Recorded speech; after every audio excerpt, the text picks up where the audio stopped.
Hey folks, welcome back to another Dice Tower preview. I'm Mark, and today we're taking a look at Guns of the Old West, which is brought to you by Wolfstorm Entertainment. It's for 2 to 8 players, ages 14 and up, and games generally run about 45 to 90 minutes. Guns of the Old West unfolds as a captivating board game that challenges you to strategize, adapt, and conquer.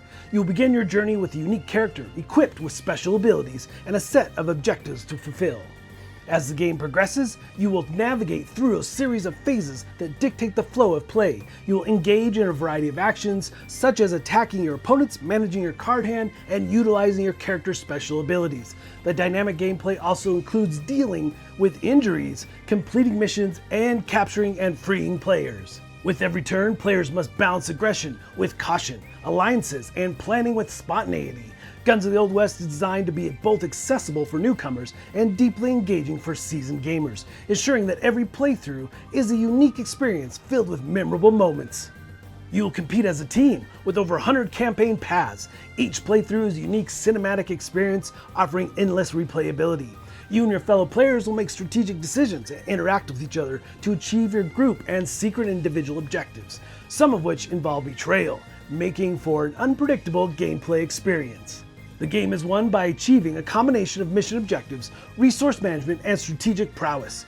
Do you have what it takes to venture into the Old West? Grab your hat and your horse and let's go.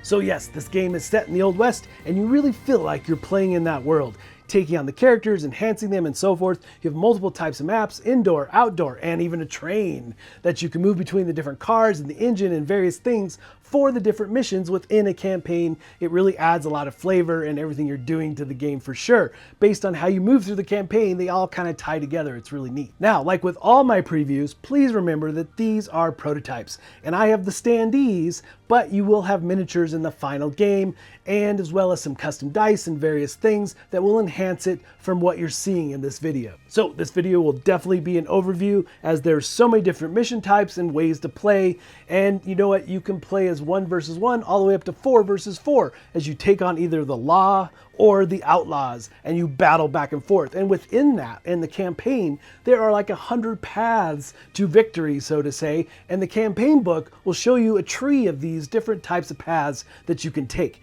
Now, we're set up here for the bank heist, and what's neat about that is that you'll get to engage with safes and do various things to unlock them, one of my favorite aspects. But of course you have your lawmen and you have your outlaws. You have characters, right?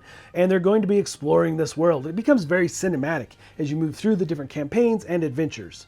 Taking a closer look at your character board, you'll see that you have your weapon, how much ammo it has. You'll use blue cubes to represent that, what its range is, and the dice you're going to be rolling based on doing a single shot or a multiple shot. And these are custom dice that will be in the game. I didn't play with the custom dice, but they will be in the final game. Really, really cool. And you have your series of stats and tokens that relate to a lot of those, like your accuracy, your evade, your grit, first aid tokens, and any items you pick up. Obviously, your character portrait and your health bar are all represented on this board. Now, you're also going to be starting with a series of combat cards and an objective card that will give you either a solo or a group objective for everyone on your team to do.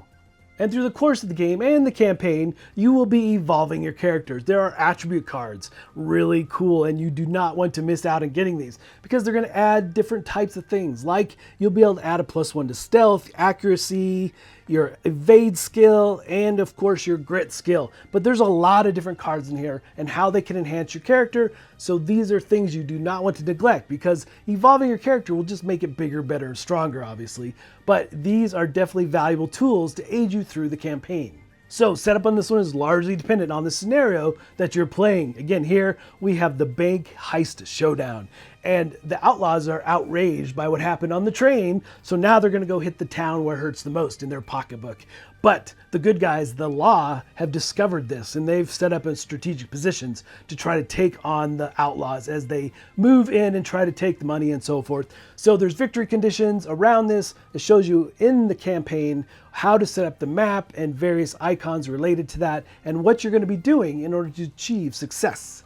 So as you can imagine, there's all kinds of different ways to play it. Like I said, multiple maps, outdoor maps, indoor, the train, and there's even like casinos and custom poker chips you'll get in additional add-ons, as well as having Comanche versus the US Army, various things around that, and you'll be able to use dynamite to explode and move through different areas of the map, which is pretty neat.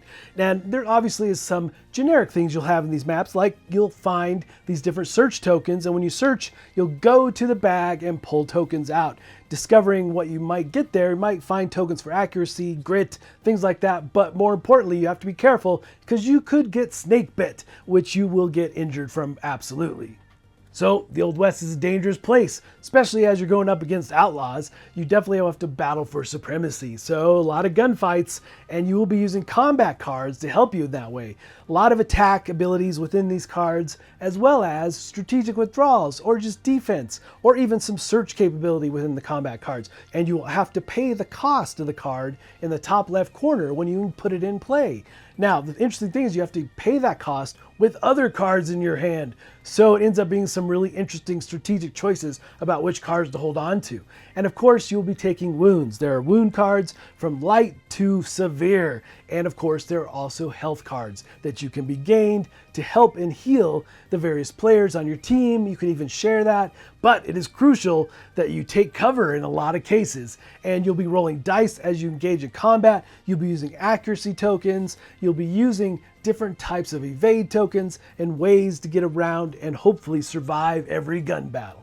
Along with your combat cards, you have purple item cards, and you can ever only hold 2 of these at any one time, but you can acquire these in the game to help you in combat. So giving you extra yellow dice or extra purple dice, or giving you extra tokens to restock your supply to use and so forth. So these cards are definitely powerful, ones you want to use for sure, but again, there's limits to these cards, as well as health cards, which are red. You can only have 4 of those, and orange cards, which are attributes. You can only have 2. However, between all 3 item cards, orange, purple, and red, you can only have an accumulated value of 5 of these cards in total. So what I like about that is it forces you to make some tough choices about which cards to hold on to and which ones to discard. Now, what you're doing on your turn comes down to actions. You have a handy reference card showing you what these are. 2 different types. You have your basic actions as well as limited occurrence actions, which we'll take a look at. But these basic actions, first thing you're doing is checking to see if you have 4 combat cards. If you don't, you'll draw 2, but again, you can only have 4 in total, so you may end up discarding, but you have some choices, which is nice. Now, your basic actions, again, you can only perform 3 actions on your turn. Keep that in mind. So you're going to have things like movement. Obviously, all your different characters have movement ability, and there's areas defined on the map that you can move through, also areas that you can't move through. And if you have the dynamite in the game, potentially you can dynamite areas to move through them, which is really cool, changing the landscape. So using dynamite is one of those basic actions that you might do. Also, exchanging one of your orange cards that you've already put into play for attributes on your character. You can do that as an action, exchange one. Or you can draw an item card, be it the red, orange, or purple. Again, remembering you have hand limit total on the overall number of item cards as well as each individual type. And then we have got heal, gather, share supplies, hoping perhaps to heal one of your fellow players, things like that. And also you have that explore option. If you find those explore tokens, what we already talked about, going to the bag and pulling tokens from it. Again, beware, you might be snake bit.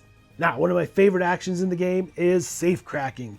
And you're going to be taking the pink cards, and you can hold 3 of these cards trying to beat the safe. And you're going to have directions of the safe that require a left, right, left. So you're trying to match those directions of the safe as well as beat its value. So you'll do that in the cards, take the accumulated value here. And if you do, and you have the right combination of left, right, left, then you open the safe and you get all kinds of treasure. And of course, you can still try to use dynamite to open safes, but it could have catastrophic effects like destroying everything in the safe. So you have to make choices there wisely. Now, some scenarios will have custom cards. Combination cards, perhaps, these green ones, will show you various things and different ways of opening maybe a vault. So safes and how they work is extremely thematic to the game. Now, examples of some of the limited type of actions are things like combat, using combat cards, or using the purple cards to aid you in combat, things like that. Also, if you try to capture or liberate a prisoner, which is a really fun aspect of this game for sure. Also, you have very limited actions, like only on your 3rd action can you reload your weapon or replenish tokens. So that's just a high-level look at this game, giving you some of the basics of what you're going to be doing, but everything really comes down to is how you engage with your teammates. Are you playing 4-4, or are you doing 1 versus 1, and which scenario that you're engaging with really determines what the play style might be like. And I really like this idea of 4-4. You know, you play cooperatively within your team, yet it's still competitive. You know, the lawmen versus the outlaws, and shootouts, the OK Corral kind of thing. Really some interesting choices to be made throughout. All right, folks, just a reminder once again, this has been a Dice Tower paid preview, and everything you've seen here has been in prototype form, so keep a close eye on the campaign for any changes that still may occur. Now, with that said, they have a seal of excellence on this game, something they meet a certain high quality for them, and they're going to have this whole line of different types of games and systems that they're going to meet this level of quality for what they're doing. But for me, you know, playing thematically, which is something I really like about games, this one shines through. You really feel like you're in the Old West, engaging in shootouts and various things. Lots of interesting and tough choices to be made along the way. And there's several different add-ons, like I said, as well. You know, like the Comanches versus the Army, and different ways to play. And it really does change up between each of the different scenarios and all the different branching paths. Really some interesting gameplay here. But folks, again, if this looks like something of interest to you, I'm sure they'd appreciate your support. So I think that's it from me, and until next time, we'll see you at the table.